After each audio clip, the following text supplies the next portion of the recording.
साथियों, आज की बार डॉक्टर आलोक यादव के साथ सच पे नज़र पे आपका स्वागत है। साथियों, किसान आंदोलन अनवरत चल रहा है और लगभग 55 दिन से ऊपर व्यतीत हो चुके हैं। दिल्ली के विभिन्न बॉर्डर पर इस शीतलहर में किसान अपनी जायज़ मांगों को लेकर गांधीवादी तरीके से आज भी डटे हुए हैं। अगर हम इनके इतिहास को देखें तो हम पाएंगे कि पंजाब का और हरियाणा का सिखों का एक बड़ा जत्था अपनी मांगों को लेकर जिसने धरने को प्रारंभ किया था। इनको देखकर ऐसा प्रतीत हुआ कि राष्ट्र में आज भी अपनी जायज़ मांगों को लेकर, अपने सहायक समर्थन को लेकर लोग गांधीवादी तरीके से धरना आज भी चला सकते हैं। ये कौन लोग हैं, क्या इनका इतिहास है, क्या मानव जाति के लिए इनका काम रहा है, इन सबको हम आगे सिलसिलेवार तरीके से हम देखेंगे। से मैं बाज लड़ाऊं, गीदड़ों को मैं शेर बनाऊं, 1.25 लाख से एक लड़ाऊं, तभी गोविंद सिंह नाम कहाऊं। आज गुरु गोविंद सिंह जी की जयंती है, जिसे प्रकाश पर्व के रूप में विशेषकर सिख धर्म के लोग बड़े उत्साह के साथ मनाते हैं। इस त्यौहार को हम जानने का ये प्रयास करें कि गुरु गोविंद सिंह का भारतीय इतिहास में क्या योगदान रहा, गुरु गोविंद सिंह का किस प्रकार की पृष्ठभूमि रही। तो हम देखते हैं गुरु गोविंद सिंह एक अच्छे रणनीतिकार थे, दार्शनिक थे, सांस्कृतिक विचारक थे और बहुत बड़े योद्धा थे। अपने संपूर्ण जीवन काल में उन्होंने अनेकों युद्ध लड़े धर्म और मानव मात्र जाति की रक्षा के लिए। आज हम देखते हैं कि उन्हीं के साथियों को कोई खालिस्तानी कह देता है, कोई कुछ कह देता है, तो दिल में एक बड़ा दर्द सा उमड़ के आ जाता है कि जिस धर्म का शांति सद्भाव मानव जाति के लिए, महिलाओं के लिए इतना बड़ा काम रहा हो, उस धर्म को कोई कैसे किसी प्रकार से आरोपित कर सकता है और देशभक्ति का प्रमाण पत्र उनसे छीन सकता है। जब हम ये देखते हैं, गुरु गोविंद सिंह ने 1699 में खालसा पंथ की उन्होंने स्थापना की और उस स्थापना के पीछे उनका जो मूल उद्देश्य था वो धर्म की, मानवता की रक्षा करना था। उन्होंने अपने खालसा पंथ में जो मुख्य रूप से उन्होंने संदेश दिया है, वो एक तो उत्तराधिकारियों की परंपराओं का उन्होंने अंत कर दिया, नाम के आगे सिंह लगाने की परंपरा का प्रारंभ किया और गुरुओं के उपदेशों का उन्होंने संकलन किया।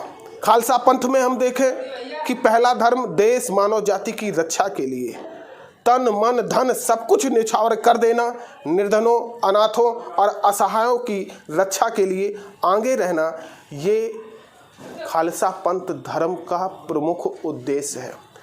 हम अक्सर देखते हैं कि सिखों के गुरुद्वारे में बड़े स्तर पर अनवरत रूप से लंगर चलते रहते हैं, तो उसके पीछे भी खालसा पंथ का एक बहुत बड़ा योगदान है, गुरुओं का एक बहुत बड़ा योगदान है। गुरु गोविंद सिंह 10वें गुरु थे और उसी के बाद उन्होंने गुरुओं की परंपरा का अंत कर दिया था और उन्होंने गुरु ग्रंथ साहिब, गुरुओं के वचनों का संकलन करके उसी को अब गुरु मानने की परंपरा को आगे बढ़ा दिया था। उन्होंने ही कहा था कि प्रत्येक व्यक्ति अपनी आमदनी का 10% धर्मार्थ और मानव जाति के रक्षा के लिए खर्च किया जाना चाहिए। आज आप देखते हैं पंच प्यारे होते हैं।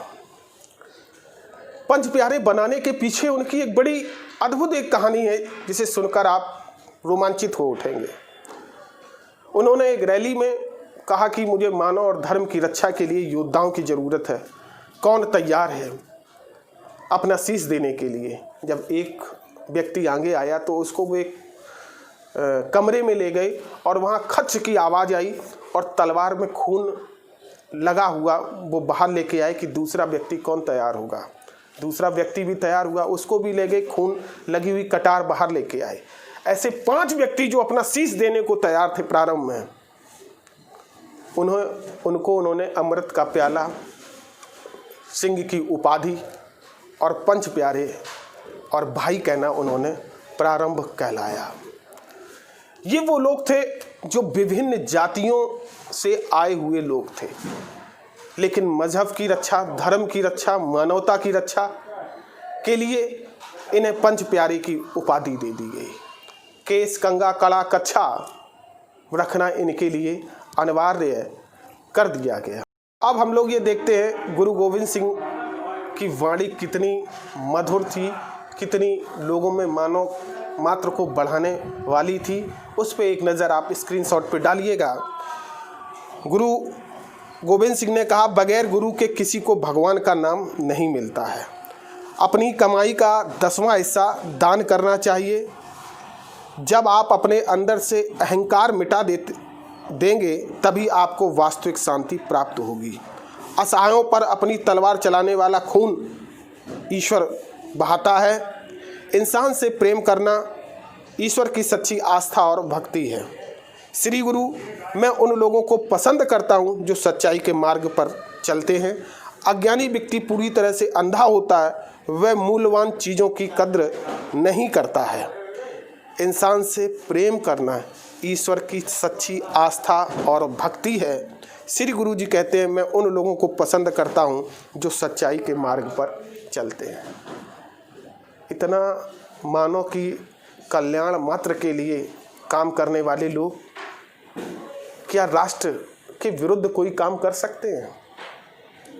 प्रकाश पर्व है, हम बड़े उत्साह के साथ उनके साथ मना रहे हैं। और मैं अंत में गुरु गोविंद सिंह और उनके सभी अनुयायियों को नमन करता हूँ। जय हिंद बोलता हूँ।